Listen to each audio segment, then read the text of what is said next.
Hola, ¿qué tal? By now you have learned several words that have written accents above them, and you might have some questions about this.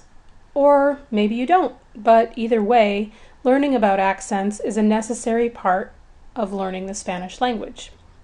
If you are one of the lucky ones, you'll catch on right away, and knowing when to write an accent will come naturally to you. If you're like me, you'll need to review these rules many times before they stick.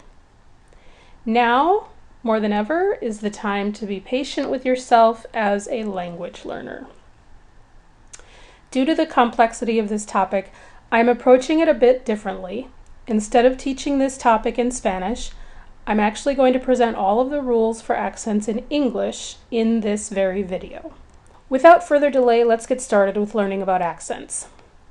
All words in any language have one syllable that carries the most stress. In Spanish, there are words that have a written accent over the stressed syllable.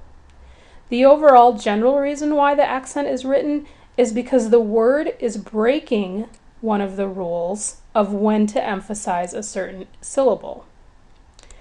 Therefore, an accent is written over the vowel in the stressed syllable so that the speaker knows where to place the emphasis or stress.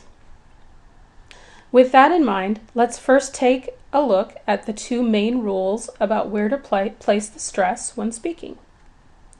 Number 1. If a multisyllabic word ends in a vowel, an N, or an S, the stress is on the second to the last syllable and no written accent is required. Here are some examples. Casa, inteligente, martes, viven, examen. Number 2. If a multisyllabic word ends in a consonant that is not an N or an S, the stress is on the last syllable and no written accent is required. Examples would be hablar, verdad, reloj, comedor. When a word breaks one of those rules, a written accent is required. I'm going to say that again. When a word breaks one of those two rules, a written accent is required. How will you know that a word is breaking one of those rules? Well, with some words, it just takes practice and exposure. Sometimes you'll need to listen to words as you hear them and determine after hearing them whether the word requires a written accent. Other times, you'll read the word and you will see the written accent, and you will want to revisit the two rules that you just learned and ask yourself which rule the word has broken. The following information will guide you further, but some of it is information that will come in handy later in your learning journey. Please do not allow yourself to become overwhelmed. Just come back to this information when needed. So I would say that first you should definitely memorize this fact. All question words have a written accent. Here are 3 examples. Como, which means how. Que, which means what. Donde, which means where. Note, question words are also used sometimes, many times, as pronouns, which means they are not directly or indirectly implying a doubt or asking a question. In this case, they will not have an accent. Secondly, you should pay close attention to words that end in io, ie, and ia, such as alergia, which means allergy. The ia in alergia is treated as one syllable, and it's pronounced alergia. This word, therefore, follows rule number 1, and it has no written accent.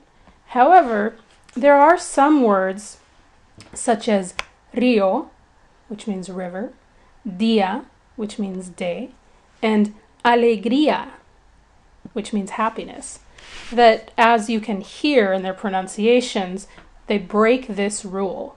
Therefore, a written accent is required over the I.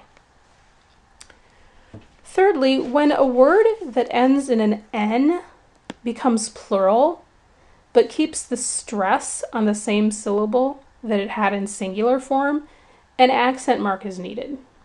For example, examen. You can hear the stress over the A, examen. When that becomes plural, it's exámenes, but now it requires an accent over the A. Another example is crimen, which means crime. When that becomes plural, it's crímenes, with an accent over the I. In Spanish, there are many homonyms. Homonyms are words that are spelled and pronounced the same but have different definitions. In order to differentiate between them, an accent is added to one of them. Here are examples of the most common of these homonyms for you to refer to down the line in your Spanish learning journey. The first 3 sets of homonyms in this list are the ones that you'll come across pretty early on in your Spanish learning journey, just for your information. We have el, which you already have learned. It's the masculine article, the. We also have the word el, which you also are going to be having early on here in your journey, and it means he. So the word el, when it means he, has an accent over the E. Then we have the word si. You probably already know the word si meaning yes. When it means yes, it has an accent. But there's another word, si, that means if. And when the word si means if, it does not have an accent. We also have the word tú, which means your, and we have the word tú, which means you, familiar. When it means you, familiar, then you have an accent over the you. These will eventually come into your vocabulary as well. Más, más. Sé, sé. Te, te. De, de. Finally, demonstrative pronouns that stand alone, like this, that, or these, carry accents, whereas demonstrative adjectives found in phrases such as this hat, or that door, or these pencils do not carry an accent. You will learn about the demonstrative pronouns later. One more set of circumstances for placing an accent, a written accent, is with verbs that are used as commands. One example was already given above, or earlier, it was de. An accent is placed over the vowel in the stressed syllable, in this case, when a verb is used as a command.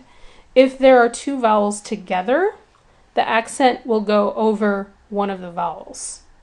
Because this is something you will not need to learn or know until a little bit later, much later in your Spanish courses, I'm not going to discuss the rules here. I'll just include them on the PDF. That is all. Good job. Remember to come back to this information when needed, and please have patience with yourself as a language learner.